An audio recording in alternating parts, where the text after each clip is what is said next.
What's going on, guys? It's your boy Pudis, and I got a new series called D&D Mini Showcase. And in this series, I'll be showing you all my miniatures and terrain that I have collected or made over the years for Dungeons & Dragons and Pathfinder tabletop gaming. So, I hope you guys enjoy it. Without further ado, let's get into it and roll that intro.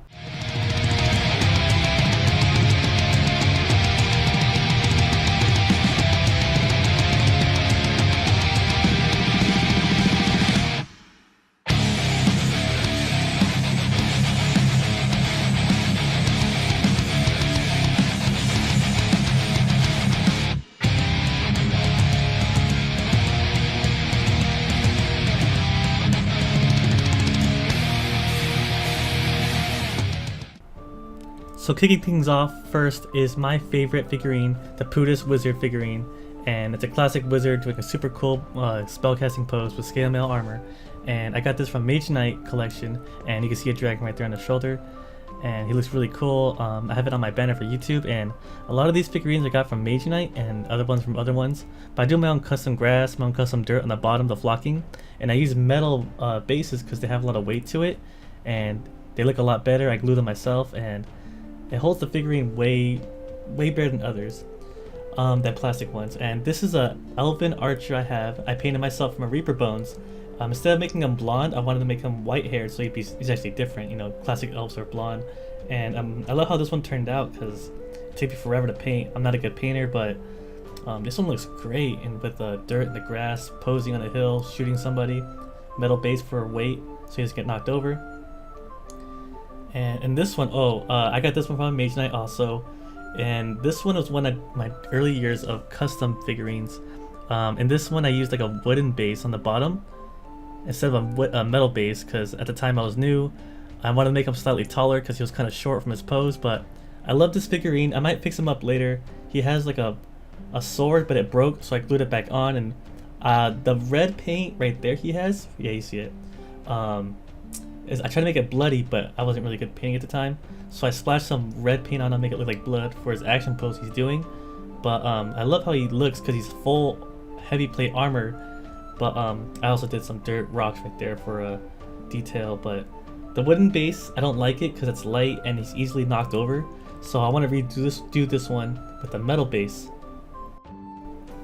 Now this is a figurine I got from Magic the Gathering pack called Creature Forge, and you can use these for Magic the Gathering tokens for your cards, for your EDH, or like, you know, your card games. And you can't really see the words right there, but it has like it says like soldier or token, whatever the stats for Magic the Gathering. But the Creature Forge, it's a random pack. It's like $3 or $4, which is such a good price for figurines. And these are such great detail too, because you can use them as a really good paladin. Most figurines that are $3 or $4 aren't this detailed, and perfect size for Dungeons and Dragons. So if you see any Creature Forge packs or like figurines at your local card store or hobby store, I recommend getting as much as you can. And now this one is a classic, like, I guess fighter or regular adventurer, maybe a scout. And this is a Mage Knight figurine, and I like the way I did the rocks and grass detail, because I got these small rocks, glued them on top of like the dirt and grass flocking that I done. And he looks like a great scout adventurer that he's for like just a level 1 character or friend, companion, almost anything, maybe even a bard. Now this is maybe like a gnome fighter, maybe like a weakling adventurer, or like a townsman that just is a guard at some small village, house, hut, anything. And this is when I started getting into like serious painting, because that's a small wooden base that I did. Before I got into metal basing, I decided to skip the round wooden bases and try these wooden bases. But I like the metal ones more because they're skinnier. And in this wooden base that I have for this small guy, it came out really good. But I would still stick to metal bases. Now this is a barbarian, half-orc barbarian. I think a Wizards Magic the Gathering official miniature that I got online. And usually they're like $5 or $6, but sometimes I need a specific figurine, so I'll like to add a little extra money just to get that type that I need. And I love this half-orc barbarian, the battle pose, the muscles, the details. So I did the dirt, rocks, flocking, no flocking on this one actually, just dirt. and it came out really good because the rocks add weight to plastic bases. So if you have a figurine with plastic bases, they usually have no weight to them to stand still, so the rocks help with that. Now this is a Paladin, Pathfinder Paladin, and Pathfinder figurines are relatively cheap online. It's like $3 or $4. Great Paladin. I got this one pretty early on.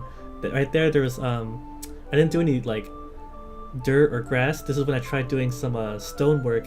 Very ugly, cheesy. I was really new to painting at the time, but I did do like low grade just to make it look like stonework on the floor. But it looks okay, great for playing. But it's a great Paladin, so I recommend getting a Paladin or Fighters because you can use them for both. And Pathfinder figurines are cheap, so you should get those. Now this is Mealy or something like that from Dungeons and Dragons, a Wizards of the Coast Dungeons and Dragons figurine, and I got this when I was younger from a 3.5 starter kit box that came with figurines and dice. And I love how this wizard looks because she's a classic half-elf wizard. I don't know if you can get them anymore, maybe online, but yeah, I did the stonework tile on the floor for the plastic base because I wanted them to be dungeoneering and adventuring. So yeah, this is a great figurine that I love to appreciate because finding classic looking ones isn't easy to find.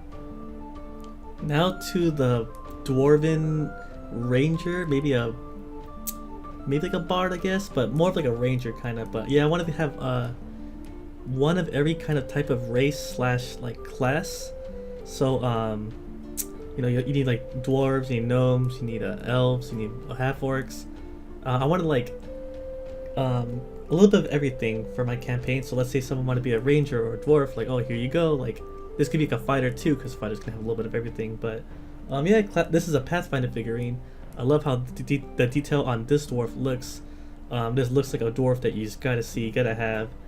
And classic stone base for the floor. I didn't know what kind of base I wanted to do for him. I wanted him to be an adventuring dungeoneering guy. Now this could be like a half elf or like an elf sorcerer, maybe a wizard, but I mostly use him for sorcery because he has that look of a sorcerer. And his clothes look classic NPC clothes, so you can use him as a shopkeeper too, or even like an NPC. Yeah, this guy's a Dungeons and Dragons one, I think. Stonework tile. I really gotta fix up these bases with the stonework because I didn't know what I was doing back then when I was younger. But yeah, this is a good figurine. Surprised it's not a Mage Knight one, but the stonework could use a lot of detail. Don't be lazy like me and skip out on your painting. Take your time with it, have fun, because I get impatient. I just slap it on, okay, dry, let's play tomorrow. Now this is a monk. I love how this monk looks, his pose, his fight. Sometimes their eyes look a little dirt for the Mage Knight because the painting job's a little weird, but this is a metal base that I made. I haven't done the bottom part, like the terrain on the floor, like flocking dirt or grass. I kind of want to try something new with like a wooden floor, kind of. I don't know if I want to paint the wooden floor or use real wood for the base, because I want him to kind of be in a dojo or like some kind of house or a tavern kind of floor. And this is a really good Mage Knight figurine. I recommend getting Mage Knight because they're cheap, easy to get. You just plug them off their base because their base is always like fat, and you put them on your own custom base. So yeah, you just gotta get some Mage Knight figurines. Love this monk. So if anyone wants to play a monk, you just got one ready.